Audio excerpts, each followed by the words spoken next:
Can you change the nozzle on the Bambu P1P without heating up the filament first?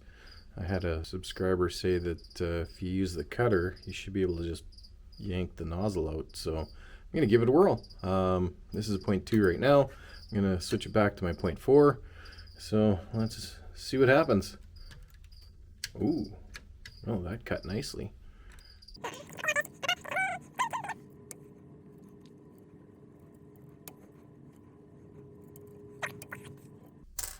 All right, moment of truth.